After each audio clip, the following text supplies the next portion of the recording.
I don't know how controversial you want to make this podcast. So he started making bets as a marketing gimmick. He sold out like $5 million worth of inventory that day, sold everything in the store. He did a lot of money in sales. He gave all that money back, but he won $75 million on his bet. He called me and he's like, hey man, just want to congratulate you. You're officially a millionaire. I'm Keith. And this is D, and this is the Defiant Life podcast, where we defy the laws of mediocrity. Back for another episode. How you feeling, man? I'm good, man. Busy as always, you know. I feel you, man. You know, that's kind of how it is. But as long as it's fun that way. It is fun that way. Yeah. As long as you got a game plan, right? Yeah. You don't want to just be spinning your wheels. That's true. You know? Yeah. I spend a lot of time spinning my wheels. So I've actually changed my thinking on work as I got older. I used to think, this is way off probably from what we're going to be talking about, but it's all good. I used to think that work ethic, maybe I still think it's the same, but anyway, I define work ethic as doing whatever it takes to get the result that you want. Okay. So, but I used to think a lot about like people who just have to work all the time and they're just like, they can't be sitting still. Like I've got friends like that, like just can't sit still. They want to do something all the time. And I used to think that was a bad thing. Like you should probably not be that way. Maybe you need to take breaks and relax and stuff. Yeah. I don't know that it's that way though. I think from a perspective of like I used to be in fitness and I used to think about evolutionary biology a lot and read about this stuff. And I feel like we're just kind of wired this way. Like if you didn't work historically up until a couple hundred years ago, if you didn't work, then you starved to death. So it's like something that we have to do. Like you have to go out and produce, I think, maybe to be happy. I don't know. But I feel like it's part of what is in our DNA. Like, we got this from only a few generations ago when we started getting like grocery stores and being able to like not really have to physically work hard every day. I guess the Industrial Revolution and some of the stuff that happened after that with machinery and different things kind of took that away. Yeah. But I feel like now, like I feel really good when I'm working. I feel better when I'm working it. It's hard for me to, I can relax too, but like I can't get into it. I kind of get in a rut if I'm not like doing something, you know? Yeah. I feel like I need to be producing. Well, I think that's honestly, man, I think it's a generational thing and maybe a cultural thing. Well, let me try to, the reason why I say that is because I think the level of apathy that we have in our country today is at an all-time high. Yeah. But it's because of, I think, the technology and stuff that we have. But it's kind of a weird thing because we work so hard to get to where we are technologically so that we can have a more efficient life and an easier life. And so if we don't have to work harder, and if a generation of people come into a society or born into a world where they don't have to go and keep their hand to the plow, so to speak, how do they ever develop that if that's not what they're used to? You see what I'm saying? Well, it's not necessarily that. It's just like people talk about purpose, and I think a lot of it just has to do with like doing something productive, doing something that's like meaningful. You know, like sitting around watching Netflix all day or like on social media all day is, I feel like it's not healthy for us. I feel like we have to be out doing something that makes sense. Like I agree. That we're like contributing to society in some way, even if it's not physical labor, but there's some kind of work that can be done. And I think, you know, you said like apathy is at an all-time high, and I think, you know, mental health stuff is like a big thing now. So I think correlations right there. And maybe it's always been that way. I don't know. I don't think so though. I think if you're busy, like maybe you're not in that loop of like anxiety and whatever. So like not that it's going to cure everybody's, you know, depression or whatever, but I think that it does make a difference if you get after it a little bit. I agree with that. You know, people say all the time, if when you stop moving, you die. Yeah. Right. You know, and you look at natural things like flowing water is healthier than stagnant water. Right. And this is all kind of little things like that. And so I definitely agree with what you're saying. And I think it's important to be productive, you know, and I think we are geared that way. But I think some people define it differently also, you know, and honestly, and like I said, I know it sounds weird. I don't think some people really care about being productive. I think some people really are just selfish and self-centered. Yeah. I don't know. It's funny because those people probably think people who are out making money are the selfish ones. Yeah. Yeah. The ones who are out actually contributing. Yeah. Yeah. You know, and not necessarily that money means you're contributing. I mean, Right. But to really become successful as a small business person, for sure, you have to contribute something meaningful to your community. Right. So, right. I don't know. It's just something I think about a lot now. I think that idleness, is that a word? Yeah, that's it. That's a word. is Yeah. is probably not the healthiest thing, you know. So Yeah. like Andrew Tate is in the media a lot right now, and controversial figure. I'm not taking his side or not on anything, but I think he said something that I thought was really interesting. Okay. In an interview with Patrick Bet-David. Yep. He said that this guy wrote him an email about, and I don't know if it's true or not, but he said that the guy wrote him an email saying he was depressed and was going to kill himself. And he said that he believed the guy, so he actually wrote him back and said, look, if you want to commit suicide, that's your thing, whatever. But before you do, get a six-pack and become the person you want to be. Yeah. And so, like, I think that kind of plays into this. Like, if you're sitting around playing video games all day and not doing anything, it probably does take a really big toll on your mental health. But if you're out doing stuff and moving in the direction you want to go, it probably does help a lot too. Yeah, progress, instant gratification for something that you work for. I was talking to my daughter the other day, and she baked something. She's always doing something, and I love it. You know, I love my babies. And she said something along the lines of, man, this tastes so good because I made it. Yeah. You know, because she worked hard for it. That is true. That's a really good analogy. It is. And so so here's the thing I'm going to put out there. I knew this kid. I'm not going to put his name on blast or anything. Yeah. But I knew this kid that was he's in our chess community. He's playing chess, and he was trying to get to a certain score. It's called an ELO rating. And he was a few points away from getting to this particular goal he was trying to get to, so he cheated. He was playing online, so he cheated. And he won, but he got caught, and he got banned from the site. And he told us about it. He told the group about it, and he was so ashamed and everything, right? And it was a big thing. So a year later, he's working hard. He reached his goal on his own, and it was an emotional moment because you know, first of all, seeing the hard work, and I told him, I said, hey man, good thing you got caught. The worst thing that could have happened is that you not have gotten caught, because you don't learn anything from that. You have to feel what it takes to get to where you need to go, so you can sustain that. Because once you feel the hard work and discipline that it takes to get to where you're trying to get to, you work hard to stay there and surpass it. You know what I'm saying? And keep achieving and everything. So all that to say, there is something to being to making progress, to working hard, to moving forward. The process is just as important as the journey, if not more so important, right? I think so. And it kind of reminds me of Mattress Mac. I know some people have heard of him because he made this big bet on the World Series last year and won like $75 million. Please explain that. Yeah, explain it again. Yeah. So okay, let's talk about it, because it's such a good, like, man. I don't think a lot of people know why he did that bet. Okay. So Mattress Mac, if y'all don't know him, go look him up. He is a furniture store owner from Texas, and he's like in a smaller town in Texas outside of Houston, maybe. I don't remember. But anyway, he owns this mattress store. He's owned it for like 40 years. So this mattress store does $200 million a year in sales, like huge store. It didn't start that way. It started small. Okay. So he started making bets sort of as a marketing gimmick. What he would do is the first time he ever did it, I think it was when the Texans were their new franchise, and they were playing the Cowboys for the first time. So the Cowboys were pretty good. This was in the 90s, right? Okay. So the Cowboys were good. Texans had no chance of winning that game. But he said, come buy whatever you want at my store this weekend. If the Texans win, you get all your money back. And then he said he sold out like $5 million worth of inventory that day, sold everything in the store in like one day. So, and he was like, obviously the Texans are not going to win this game. Well, at halftime they were winning.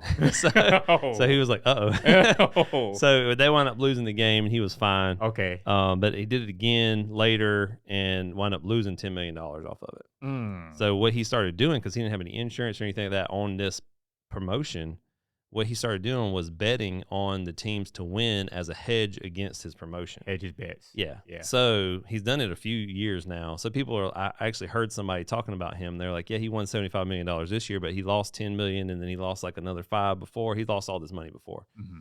But what they don't understand is that he's selling in his mattress store. So like this last one that he did was a bet on the Astros to win the World Series. So they did win this year, this past year. So, but he did the same promotion. If the Astros win the World Series, you get all your money back at his store. So he gave a lot of money back because I don't know how much he did. Maybe it was like 20 million in sales or something. It was a lot. Yeah. I don't remember the exact number, but he did a lot of money in sales. He gave all that money back, but he won 75 million on his bet. So he's not keeping all that 75 million. A lot of it's going back to his customers, but it's a hedge against his bet that he made with his customers. So here's the thing though. He's like, it's cool because all these people get their money back. We're going to have this big celebration. He's got Astros team players who are coming in for this big celebration. Right. And like they got news media, all this stuff. So he's like, basically I'm getting free promotion. Even if I don't make any money on this, I'm getting free promotion and like everybody here knows who I am now. And now it's like a national thing. Everybody knows who he is. Bro. So genius. It really is genius marketing. It's amazing. So let me ask you this. So you own trailer parks, right? Yeah. And did you ever have any promotions like that where you was like, hey, you know what? If the Braves win the World Series. No, I've thought about doing that though. Okay. We really debated doing that this year at my store with the Bulldogs. But it was like, so like when he made those bets against for the Astros, he did it at different times, but it was like an average of like 7.5 to 1. So he put in 10 million. Yeah. But he won 75. But the Bulldogs were already like favorites. So it was like, it was not good odds at all. So we didn't do it. But we, this is a funny story. We did a promotion at our trailer park one time. It was just like a community event. So I wanted to start doing these community events to just we had 6 trailer parks at the time. And I just wanted to kind of have this community feel. So at our office, we did this cookout. We set up these little tents. We got bounce houses, all this stuff. And so it was fun. People showed up. We had some people just stop because they saw it on the streets, like on the main road. So they stopped, they came in, whatever. And we did a TV giveaway to all of our tenants. So whoever came in that day, they could sign up for a free TV. It was like a 55-inch TV or whatever. Oh, that's nice. Yeah. So it was cool because it was like people wanted that. So it got people there. Right. But it didn't cost us that much. It was a few $100, whatever. So it was cool. Had a lot of people show up. We cooked hot dogs and hamburgers. Fire truck came. We had a school bus come by. All the kids were playing in there. It was fun. Hay rides and stuff. We didn't have hay rides. Oh, okay. How you don't have a hay ride, bro? What? You're in the country. We just didn't have it. I don't know. Okay. This was actually right before COVID too. So anyway, we gave away. We posted on our Facebook page. We had people come in. We gave away the TV. The lady that won. So I actually drew the name. One of the first name I drew was one of our maintenance guys. Like, dude, you can't win this. You work here. First of all, that's like no. But we had a tenant who won, and she took her TV home. She was all excited, and about a week later, she gave us a notice that she was moving out. So did not work. It didn't work out. Nah, but it was fun though. We did. It was a cool thing. We had to stop it because of COVID, but I'll probably start that back now though. Yeah, man. So new park. That's one thing I really like is people that go outside of the box, that think about, that do something different, go against the grain, think about something different to produce a big, because you can't do what everybody else is doing to produce a different result. Yeah. Right. You have to do something different, something big, something outside of the box to do better, to grow and things like that. But just real quick on that trailer park thing, I want how about we just tell a little bit how we got into it? Like, how did you get into that trailer park and everything? And, how I got connected with you in that trailer park. Let's go down that road a little bit, right? Yeah. Okay. So this is interesting. So I started, actually started out in the fitness business, which we've talked about some. And I was running that business for a few years, and I was talking to a guy that owned one of the gyms. And I was telling him, I had an employee actually ask me, like, what would you do if you could do anything you want? Because I was getting ready to, I was thinking about kind of selling this company to that employee. And I said, well, I think I want to be a real estate investor. I want to get into real estate. I really like it. I've been studying for a long time. I owned my own house, which had a couple of apartments in the backyard. So I kind of had a little bit experience, but not much. So anyway, I was telling my business partner that story, and he was like, well, not my business partner. We were actually partnered up to start a food company that kind of went along with the thing. He owned the gyms, and I was a trainer, and I contracted out at his gyms. So he said, he was like, yeah, well, I said, I'd really love to do real estate. I just don't have any money. And my business had been sort of successful, but I had like a normal income. I wasn't, Right. I didn't have a ton of money sitting around. Uh-huh. So he was like, well, I got money. I just don't have time to do it. And I was like, well, listen, I'm getting ready to sell this company. I'll manage everything. Okay. He's like, well, let's find some parks. Well, at that point he was like, let's find some real estate, And then the mobile home park thing kind of happened by accident. He called me one day. He's like, hey, I got somebody called me about this well. They want to sell this well. It serves a community. It's a mobile home park. And I said, okay, cool. So we went and looked at it. Turns out the lady wanted way too much money for it. And it was not a real good system. And she was not making very much money. She was charging like $40 a month for the water. She had a big community well, but this well was set up to service 300 lots. And it was only providing like 40 lots of water. So we were like, yeah, this doesn't make any sense unless we can buy this whole park, which was about 40 homes in this park. But there was only 30 that were owned by one person. So, so we wound up talking to her son, who was actually the broker. This was his first real estate deal. So, and let me pause real quick before you continue. So you went to your potential partner and said, I want to get into real estate, but I don't have any money. Yep. Did you have any education about real estate at that point?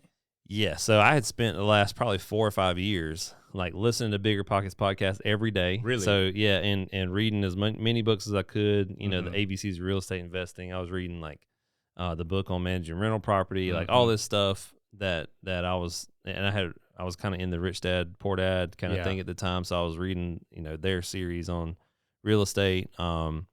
So anyway, I had learned about it. I just didn't have that much experience with it. Okay. So gotcha. I didn't know how to get into it because I had read about raising money and stuff, but I didn't really understand it. So, and you didn't have anybody to be like, hey, if you want to get into real estate, let's do it like this. You didn't have a coach, right? That's right. And I think most people don't understand how much money people have. Like I bet everybody listening right now, a lot of people will say, I don't really know anybody with a bunch of money sitting around that they can invest. And I bet you 5 or 10 people who are sitting on 6 or 7 figures in the bank, and you just don't know it. And they don't know what to do with it. It's just in an IRA or a 401k or some kind of retirement account that's probably not producing that much results for them. So anyway, so we told the broker, we said, hey, look, we're not interested in this well unless we get the whole park. And he said, okay, let me call the owner and see if he's interested in selling. Just so happened that he had a balloon payment coming up on his loan. He had owned the park for about 2 years, and I think he had a 2-year balloon on his loan, and he didn't have the money to pay it, and he was having trouble getting financed. So we said, okay. He said, I'll sell you this park. It was 35 units. These were park-owned homes, so a little bit different from some other stuff, more like an apartment complex, really. Gotcha. But I think we wound up getting it under contract for $225,000, which is dirt cheap. Hold on, 35 homes for $225,000. No, it was actually 25 in this park, and it was 5 extra lots. Oh, okay. So it was 30 lots, but it was 25 homes. That's still so. Hold on, yeah. So hold on. So let me. So to give people some perspective, you bought 30 houses. Yeah. 30. Let me say 30 homes. Yeah. For $225,000. Correct. I know these are mobile homes, older. But yeah. But still, the average cost for a house right now might be $225,000 for one house. Yeah, that's true. And even back then, the average cost wasn't that much lower. This was 5-6 years ago now. Yeah. So anyway, prices were definitely lower, but we got them really, really cheap because he was motivated to sell, and the houses weren't in great shape. He did not take care of them very well. Wow. So we knew we were going to have to put some money in it, but anyway, he called us the next day after we signed the contract, and he's like, hey, we also had a contract on the well at this point. So because, we bought the well with the park. So anyway, he called us back, and he's like, hey, I actually made a mistake. I sold you this for cheaper, for less than my bank payment. So I'm going to actually lose money on this sale. And we're like, well, we could have just held him to it. But my business partner was talking to me. He's like, look, we're not going to hold you to it. If you made a mistake, whatever. And the guy was like, what? But actually I have these other 5 units, and if you'll pay $80,000 for those, then it'll make sense for me to do it. So we went and looked at them. The other ones were nicer. They were newer, double wides. It was a small park, 5 units in there. It was 1 single wide, 4 double wides, all park owned. So $80,000 was still that is cheap. Awesome. Yeah. So we're like, okay, let's do it. That makes sense.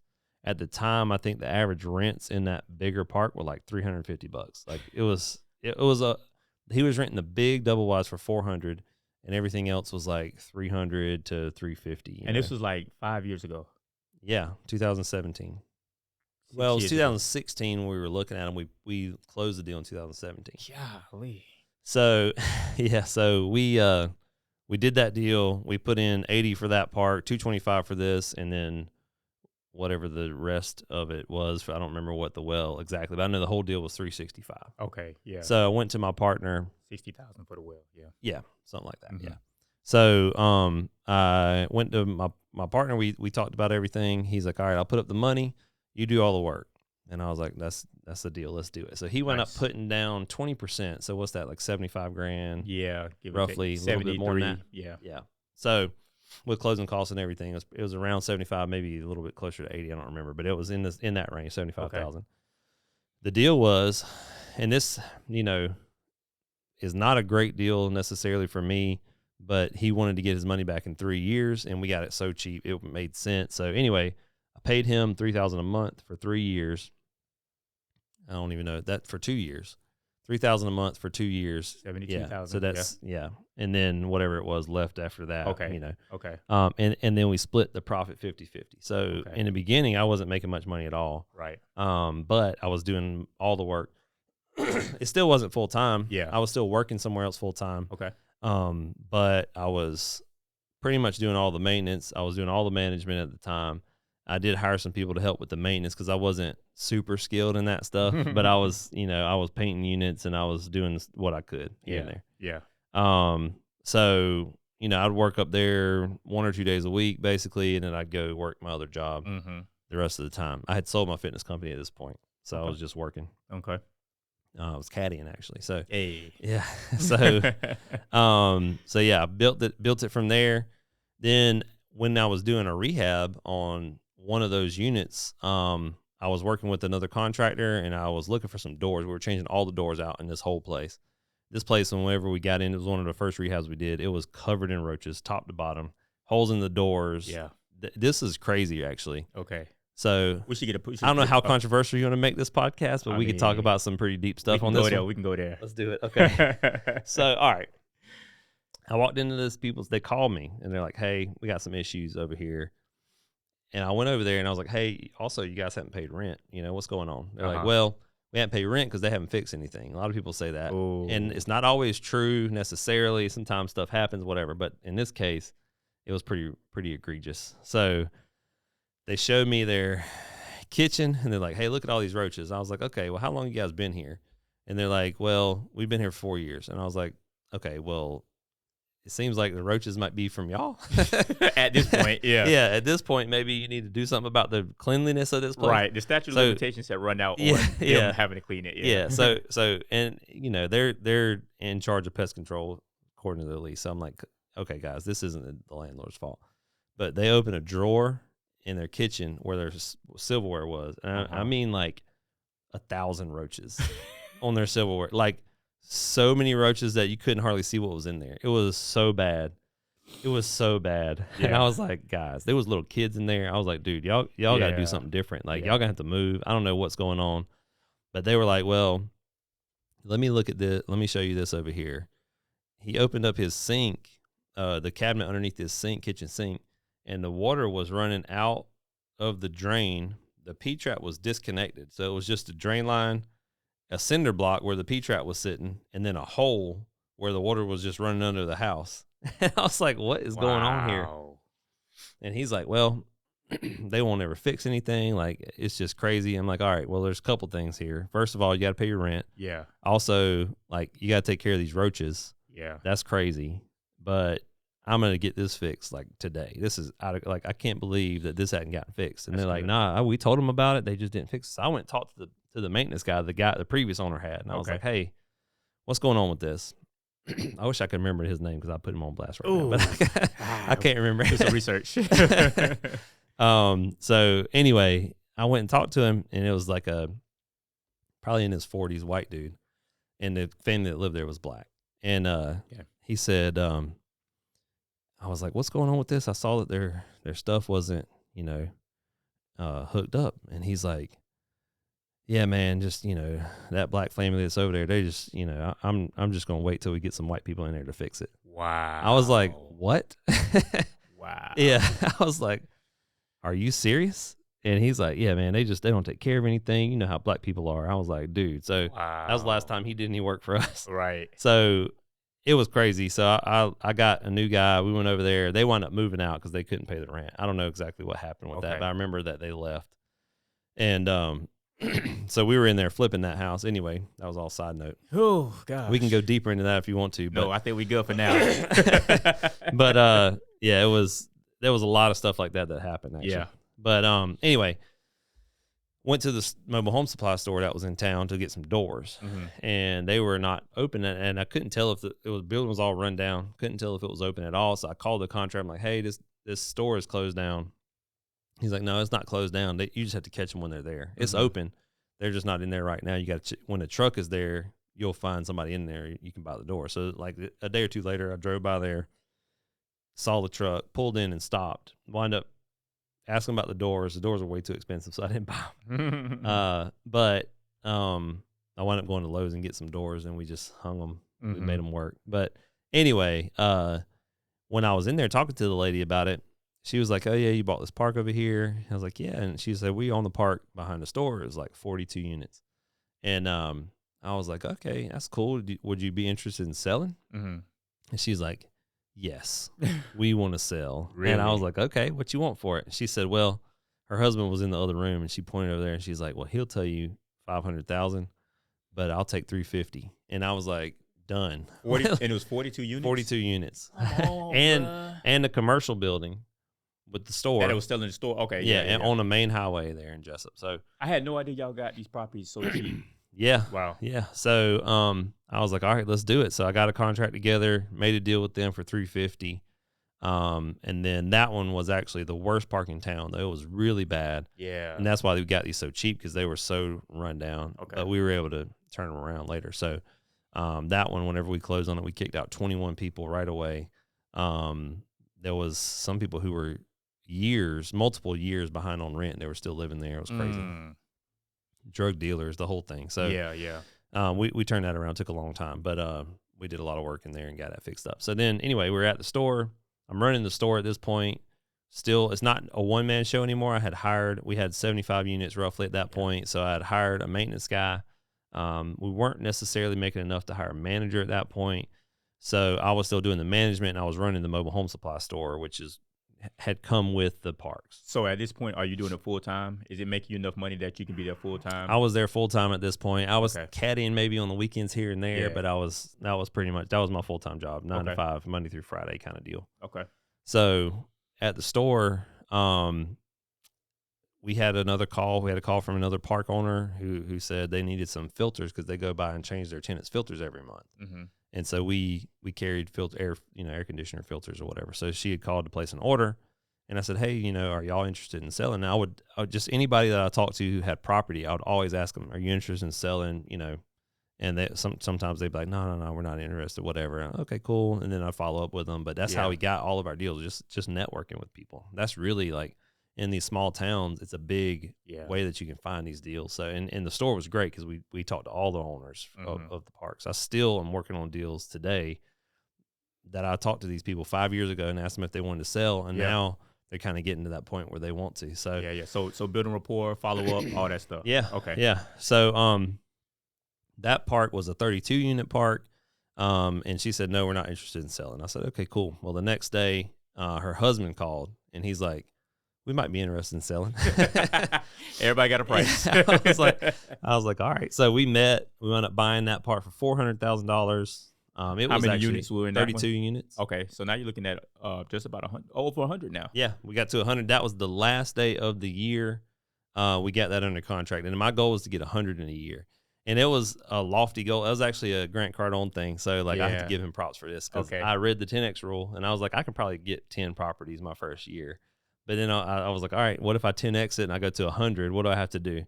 And so I set that goal in like October the year before. We closed on that first deal like January 3rd.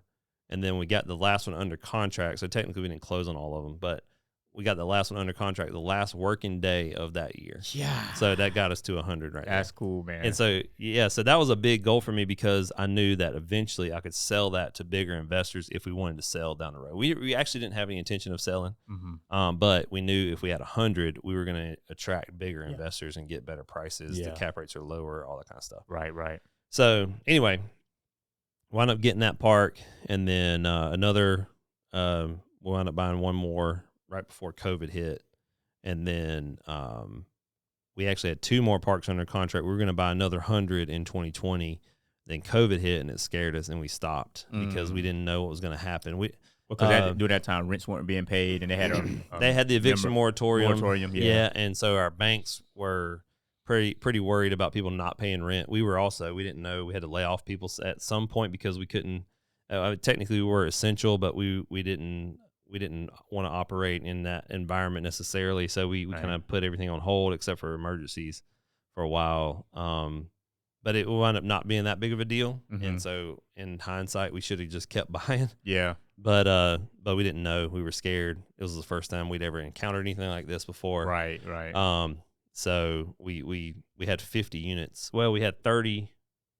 We had a 30 unit deal under contract, and we had another 20 something units that we had made an offer on that was probably going to get accepted because their buyers they were selling to somebody else, but their buyers backed out because of COVID. So if we had kept going, our offer would have gotten accepted. Yeah. And so when I called, it was the same broker and we were working with to buy these 2 parks, and we wound up. I called them telling like, hey man, I don't think we can buy this park right now because everybody's scared. We don't know if people are going to pay rent. Our banks are worried about that, so we wound up backing out. He was like, yeah, same thing happened with this other deal. I was going to actually just give it to you guys, even at the price you offer, which was lower. Dang. So we probably would have gotten it. Yeah. But, that's whatever. We didn't know at the time. Yeah. So that was the last park that we bought. Okay. We wound up with 135 units. Nice. That we purchased for about all in about 1.3 million, something like that. Right. Okay. And so it was kind of cool how my partner worked on the financial side of it. So his job was just to bring the money to the table, and my job was everything else. So everything. So he was like a private investor, pretty much. Pretty much, yeah. So he was a silent partner. Exactly. Yeah. Yep.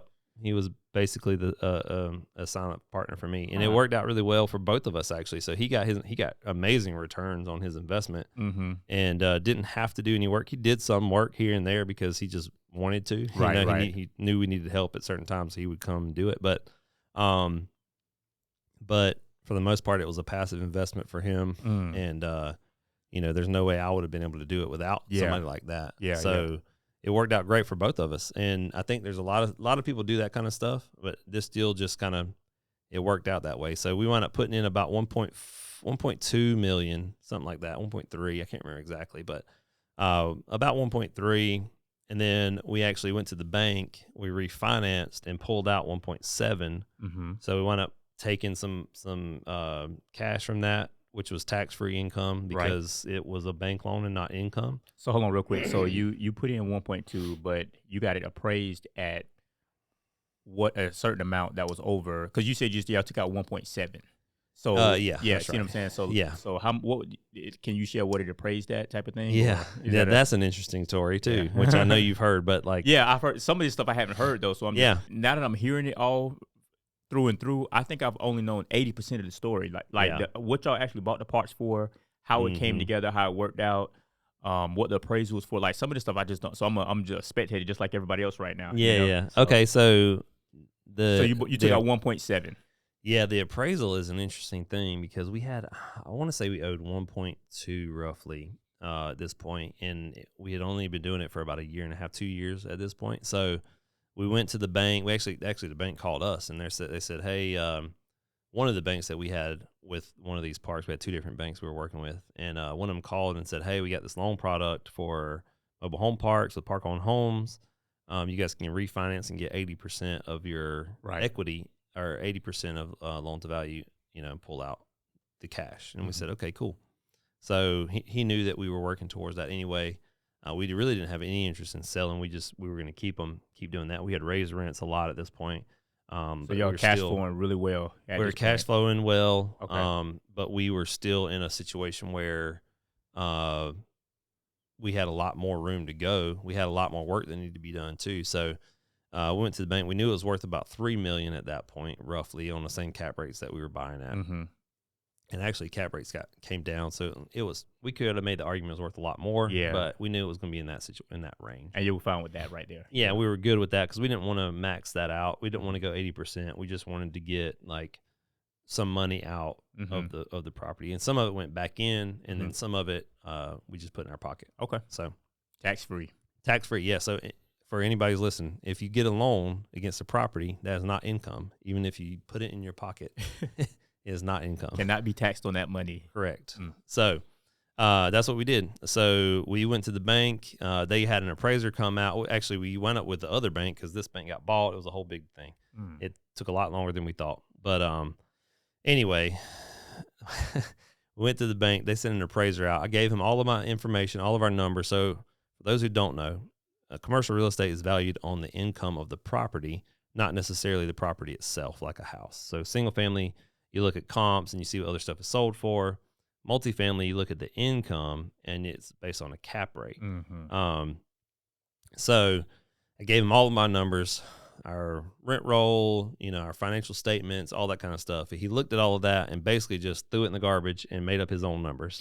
So wow. Hold on. This was the appraiser, a professional. Yeah, the appraiser for 135 unit deal. Bro. Yeah, bro. We're going to have to go into one of these days about professionals not knowing what they're doing, being incompetent. Yeah, that does happen. So in this situation, he basically so it's a small town we're investing in right here. And so there's about 20,000 people in this county.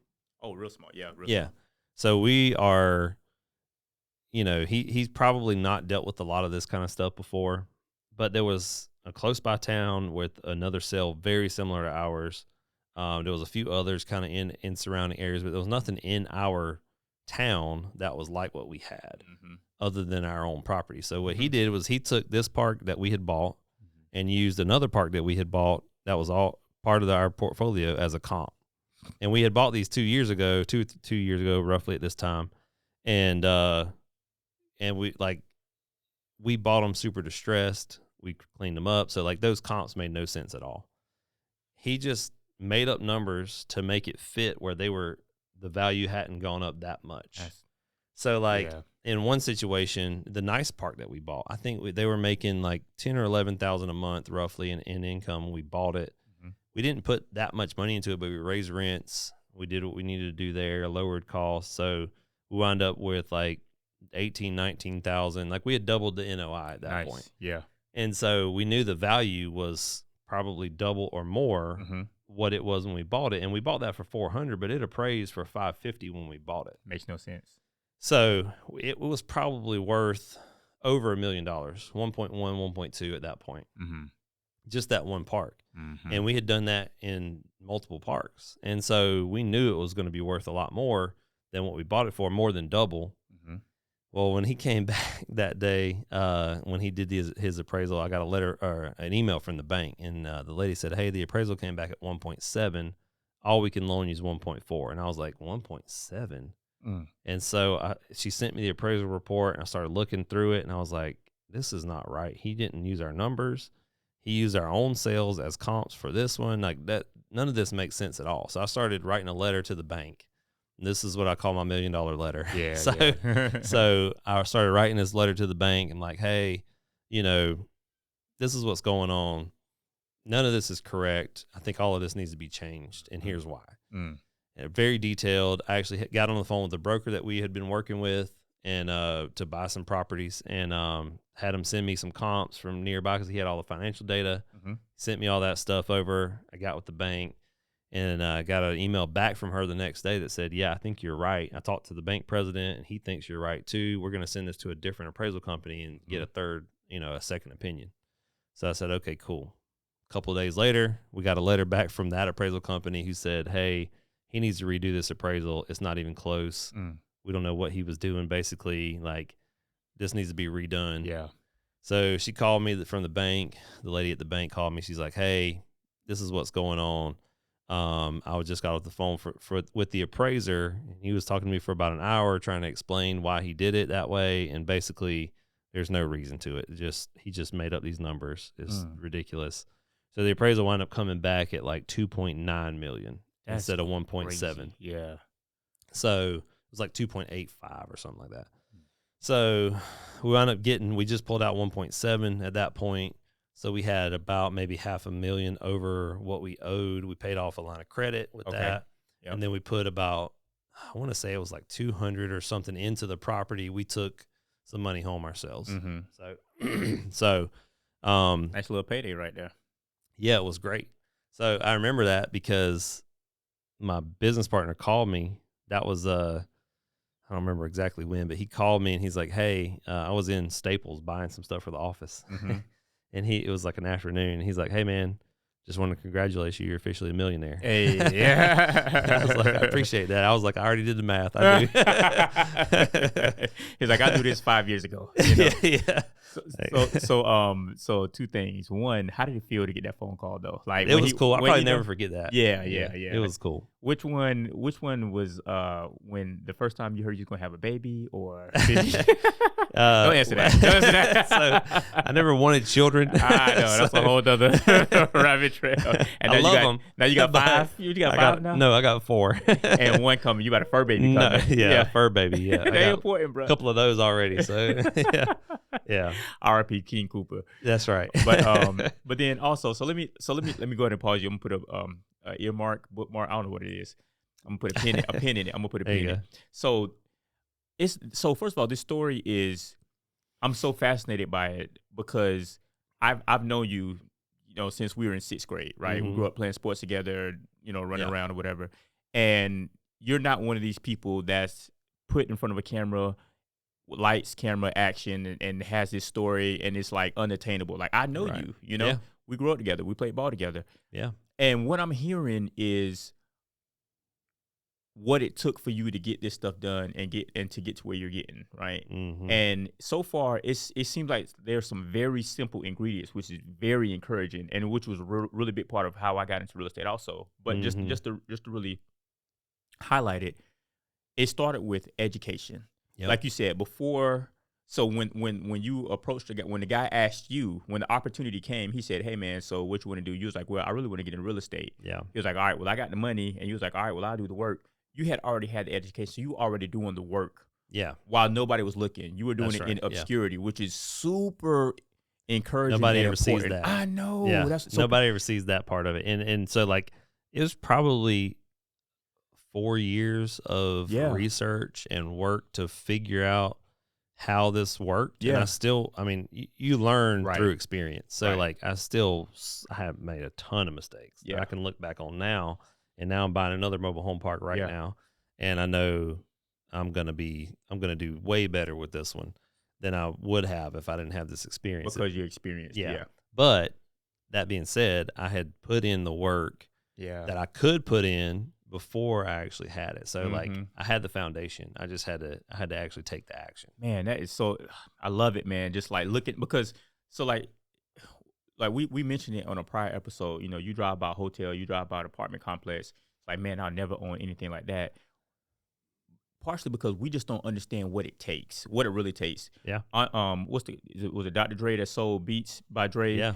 And he sold it for like, I don't know, $3 billion or something like that. So a younger version of me might think that, man, who had $3 billion to give him for that company? Apple. Yeah. Well, they probably could have. Yeah, you're right. But I'm sure it wasn't all like, here's $3 billion cash. So what I'm trying to say is, you have to understand the game. You have to learn the game. And then Snoop said it best. He said the game is to be sold, not told. Right. So you have to invest in that stuff. That's right. So the first thing you did, what was the first book that set you on your way? That's the very first book you picked up about real estate. About real estate. Or maybe about business. I think it was the ABCs of real estate investing, which it's in the Rich Dad Poor Dad series, I believe. Okay. Robert Kiyosaki. Yeah, he didn't write that one. Okay. But yeah, so like my business partner who bought the trailer parks with me, he actually turned me on to Rich Dad Poor Dad, and he was like, "You got to read this book." Like, I had been reading business books a little bit because I started a fitness company, and I started out with Dave Ramsey, actually. Yeah, me too. Contract leadership. Yeah. And then, you know, I was reading about him doing real estate investing with cash. With Dave Ramsey. Yeah, he talks about investing in real estate with cash. Oh, wow. I didn't know that. Yep. And so I was listening to him a lot, reading that. And then I read the ABCs of real estate investing, and it was like another language to me because I was like, this makes no sense. Why? How could you refinance a property and pull cash out? And like, it's not taxable, but isn't that dangerous? Because what if you don't make the payments and all this kind of stuff? And so there's a lot that goes into that. And you can hedge that bet a lot. So like there was basically no way for us not to make that payment after we refinanced because of our debt coverage ratio. And like there was just basically we could have a 50 or 60% vacancy and still make the payment. Crazy. So like it was still a super conservative bet for us. We didn't go nearly as far as we could have, but you didn't out leverage yourself pretty much. Right. Okay. Yeah. Okay. So but when I read that book, I was like, it was like my mind was like I couldn't wrap my head around it until I was actually in there like thinking about how I could do it. And then I was like, okay, we can make this work for sure. Like I know these numbers make sense on paper, and I know I can do this in real life because I'm doing it now. So like that's good. It just stuff, made man. sense. So I'm just trying to pull out these nuggets in here. So education, right? Yeah. And then once you started getting into the education, because that's the first step. All right. Yeah. Once you get into it, it's work. Oh, that's work in and of itself. So then it was overwhelming at first, but you stayed humble because you don't know what you don't know, and you didn't give up. So you were hungry. So you were humble, and I hate that these things are sounding cliche, but you stayed humble and hungry, and then you will work in the system like mock numbers and fake doing stuff like that. Yeah, you know while I was at the store, actually, it was a lot of downtime at the store because I was managing the property, but very few people came in. It was the store actually didn't do very well for a long time. It was never meant to. It was just as sort of it was helping the real estate. But anyway, I had a lot of downtime. So what I would do is go on LoopNet and go on like Crexy and these other places where I could find multifamily real estate, and I would just run the numbers. So I would, look at the OMs, and I would a lot of times do the non-disclosure agreements and actually get the numbers, and I would get the real numbers and put them into spreadsheets and run all that stuff. And I looked at hundreds, probably thousands of deals, really thousands, just sitting there, for a year and a half or however long it was that I was doing it, looking at multiples every day, trying to find, trying to see what stood out. It taught me what a good deal looked like. So, I could run the numbers. Most of those deals didn't make any sense at all. But every now and then I'd run across one like, dang, this is actually a pretty good deal. If I had 20 million, I'd probably do it. So I didn't understand how to raise that money at the time. At that time. But it was it helped me a lot to look at those numbers. Most people won't put that work in. I think that's a big thing. People want to get started, but they don't really want to do that. And that's another thing that's really interesting to me about your story is you did a lot of due diligence, right? So like you said, you looked at hundreds, maybe thousands of properties, and most of them, and so we know LoopNet, we know, whatever the other one, I don't know the other one, but we know Zillow and whatever the stuff is. And you said most of those were not good deals, right? Yeah, almost none of them.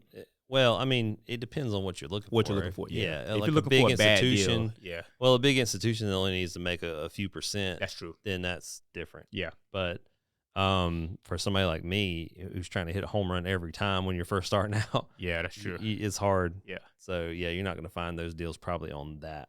You're not going to find them once they hit the market because they're at that point. The way that works usually is these commercial brokers have a list. So like we actually sold this park with Marcus and Millichap, and so they are our portfolio, and they that was something we didn't expect to do, but we just got to the point where it made sense, so we did it. But when I called the broker, he's like, "Hey, I got a list of 25,000 investors that I can push this out to before we ever list it." And so he's like, "Let me pump it out to my biggest investors and see what happens." And that's how we wind up selling. So now I'll tell that story real quick too, because it's an interesting one. So we didn't list our property. We talked to the broker. We're like, hey, we know it's worth roughly $3 million. This was like a year after our appraisal. And We know we have this appraisal. We've increased rent since then, and we can go further. We got about 50 units that we haven't raised yet. Oh, nice. And we can go ahead and do that if we need to. You know, what do you think? He's like, look, I can sell it right now for $5 million. And we're like, deal. Let's do it. So he pumped it out to his investors, didn't list it technically. So it wasn't on LoopNet. You weren't going to find it on these sites where if you just go online, it's not there. Right. It's the people who have built relationships with these brokers, that's who gets the deals. Interesting. So because they trust them, they know they can close, that kind of thing. So it actually makes it a little harder for new people to get in. It does, yeah. But, but something to be said about building, rapport. Yeah. So that's why in our case, we bought smaller parks that we bought directly from sellers. Yeah. And we created those relationships just from being around and networking and that kind of thing. So that's what's important when you're starting out, I think. Anyway, so he pushed it out and we got an offer at 4.75 and we took that offer. The guy drug his feet. He's a local guy and he just took his time. 30 days. They had a 30-day financing contingency. At day 30, they came to my office and they had not started the process yet. At that point, we had another offer for $4.9 million, and we're like, "Hey, you can either come up to 4.9, or we're just going to take this other offer." At this point, we don't have to extend the contract. So they said, "Okay." They passed on the deal. Well, the other people were also some people that my broker knew that he had sold deals to. They were a bigger group. Mm-hmm. The guy told me they needed to buy 2,000 units that year, and our park was good because it was over that 100 range, which turned out to be very strategic, and it worked out well for us because at that point, once we got to 100, we had bigger companies looking at our deals, just like we had hoped for. And so it was much more attractive, even though it's a smaller market. Mm-hmm. I was always told, and most gurus will tell you, you have to have at least, you got to be in a market with at least 100,000 people.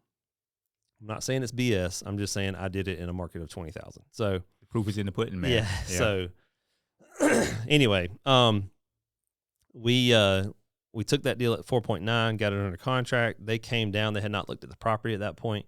They came down to Jessup, and the guy, when he got there, he was like, "I just don't know about this market. It's small, and it's like this deal is not like A-class properties. These are C-class, and like we usually don't deal with this kind of class." And I was like, "Well, why'd you make the offer?" He's like, "We just didn't know. We have deals in Brunswick, which is close by, and this would make sense for us. We like the size of it.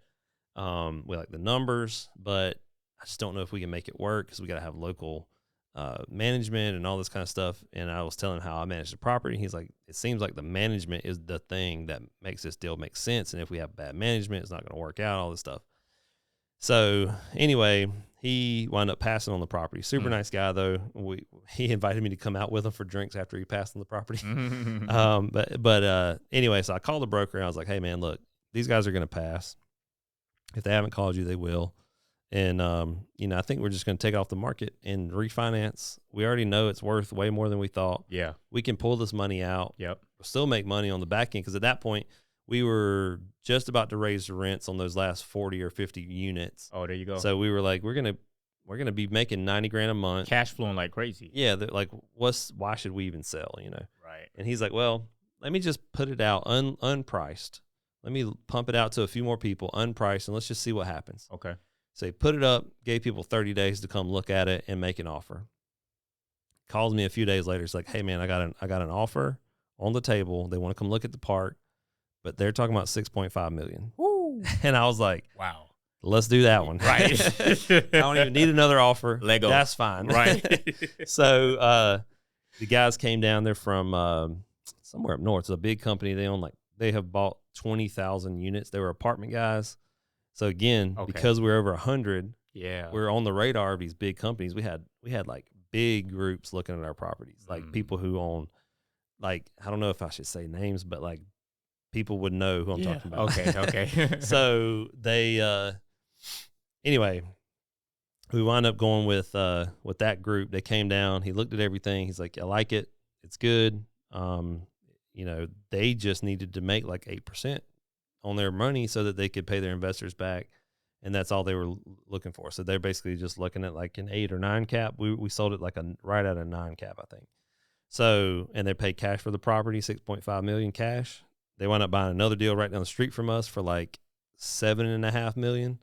Brought cash for those deals, and so we closed. It wound up being a little bit more stressful because it was just a big company. There's a lot of hoops to jump through, a lot of due diligence work that had to be done. It took longer than we thought, but we told them. And I remember when the guy said 6.5, and our broker called me. He's like, I was just trying to keep a straight face because I didn't want them to think they were too high, but I don't think we're going to get another offer like this. Yeah. So let's, and I was like, okay. So he came and sat down. We looked at everything. We talked for a while. Super nice guy.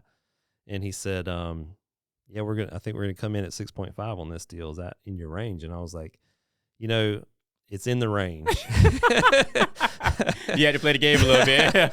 I was like, listen, the price is fine. I'm not super worried about the money. Yeah. The big thing is I want this to happen fast because we're trying to invest this money in other things. And the longer we wait, the more money we're losing. Like we want it to happen fast. He's like, well, we'll make a cash offer and we'll try to close it as fast as possible. So they wound up extending the deal a few times, and at one point we just said, "Look, guys, it's this date or nothing. Like you got to get it closed." And I was like, "We've done everything on our end, so like, this is the contract date. We got to get it done." Yeah. And so we wound up closing the deal with them. It was a good transaction. So nice. Wound up clearing $4.5 million off of that deal. Yeah, because you had owed like 1.7 from that loan you took out. Right? Yeah. So and then 6.5, you do the math and everything, and yeah. So we had a few other things we had to pay. I don't remember exactly. Line of credit. So roughly $2 million.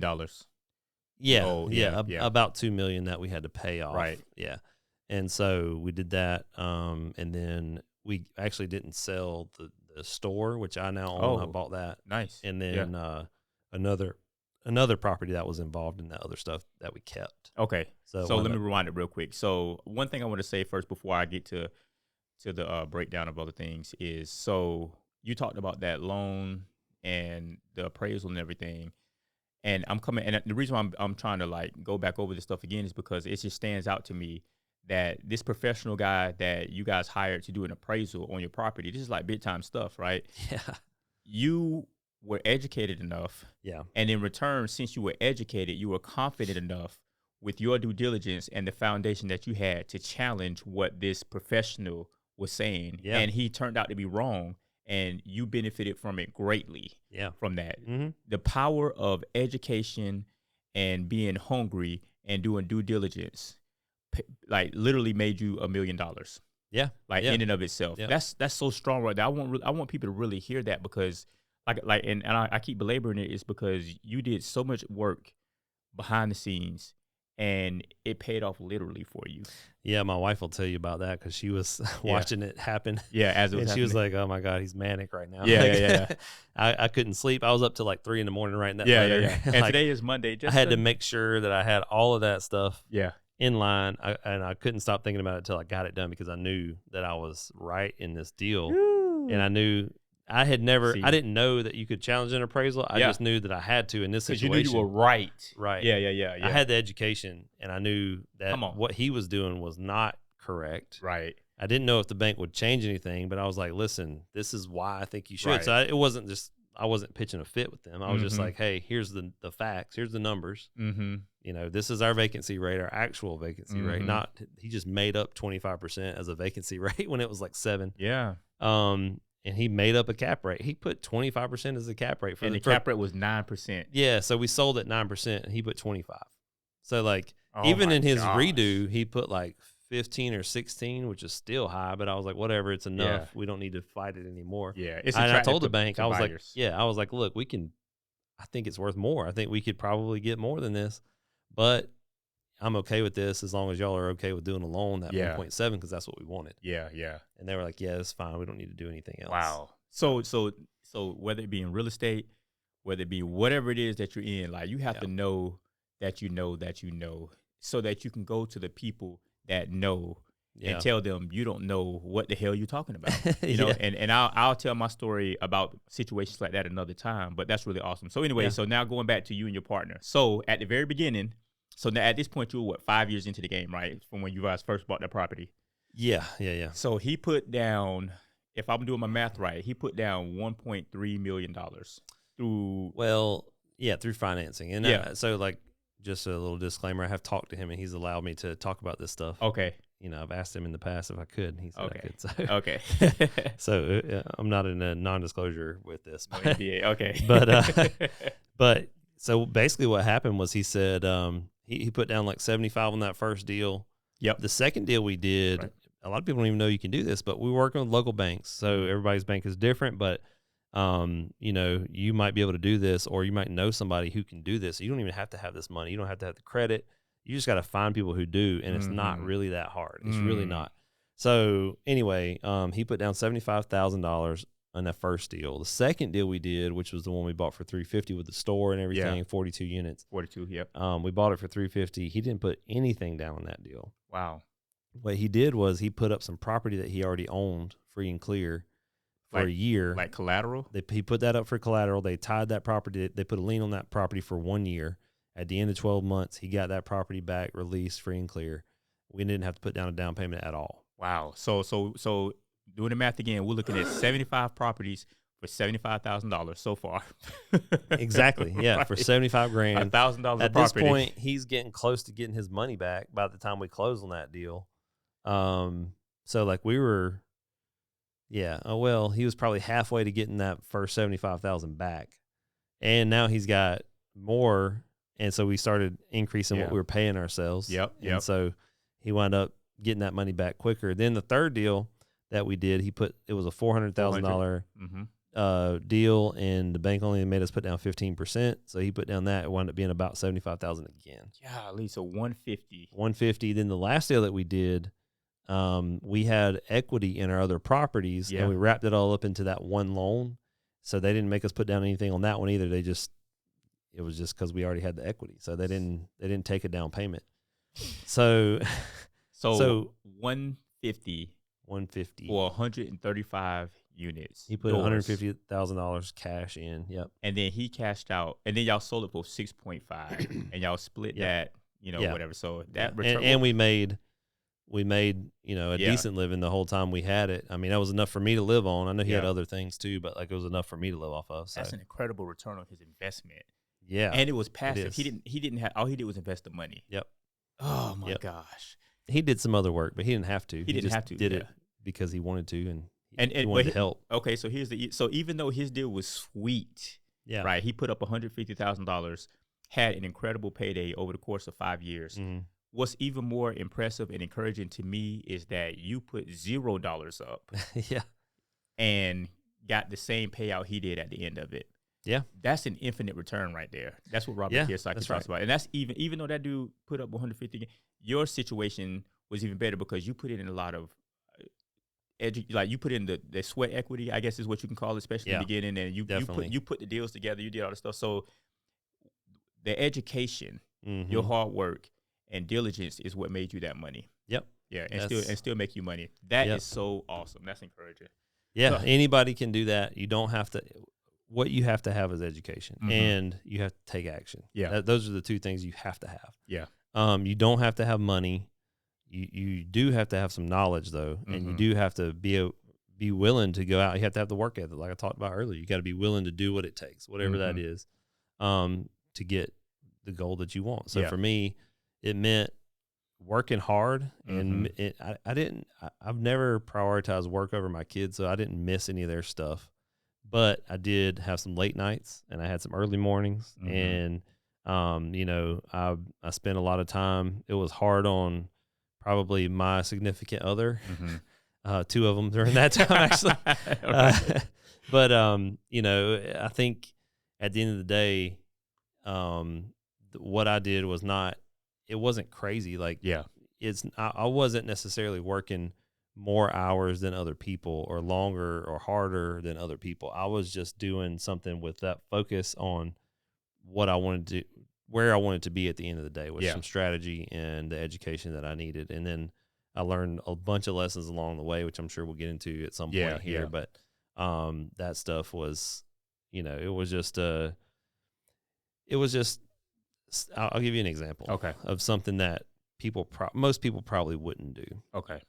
So when we bought that first park, I was still working as a caddy, right? I had just sort of sold this fitness company that I had, wound up actually just closing it down because the guy who bought it stopped making payments, and I wound up just closing that. So I wasn't making any money at all other than this $1,000 a month I was getting from our rentals. So I started working as a caddy again, which I had done before, which was a fun job, actually. I loved it. I know you did it too for a while. I loved it. It was very fun. So anyway, but there's a lot of downtime in that. So when you get there in the morning, usually what happens, you have a report time, you come in and your name goes on a list, and then whoever is playing golf that day, they may take a caddy, they may not. So there's times when you sit there for 3, 4, 5 hours without doing anything. And even on a good day, you're probably sitting there for 1 or 2 hours without doing anything. So I always had my laptop with me. I was doing work while I was there. I was either running numbers, researching a property. There was times when I was just hanging out too, but like there was a lot of times when I was doing things that I had to do for the real estate company. And I remember sitting there one day and I was reconciling bank accounts or something, some kind of like non-fun thing. And this guy sat down. He's like, "What are you doing?" I was like, "I'm just doing some work for my company or whatever." He's like, "Man, I wouldn't be doing that crap here. You need to do that at home." And I was like, "Well, this is a good time for me to be able to do it. And when I'm home, I'm with my kids, and I just this is the best time for me to do it right now." So he's like, "Man, I wouldn't be doing that crap." I was like, "Okay, well, that's fine." And most people probably wouldn't be. You're right. Well, and here's the big thing I hear out of that is priorities. Right. Yep, so that's right. So here's the thing about Defiant Life Podcast. The Defiant Life Podcast is just one portion of what we're trying to offer and what we're trying to give people. It's really, when we say defiant life, that's what we mean. It's a defiant life where we defy the laws of mediocrity. There was nothing average.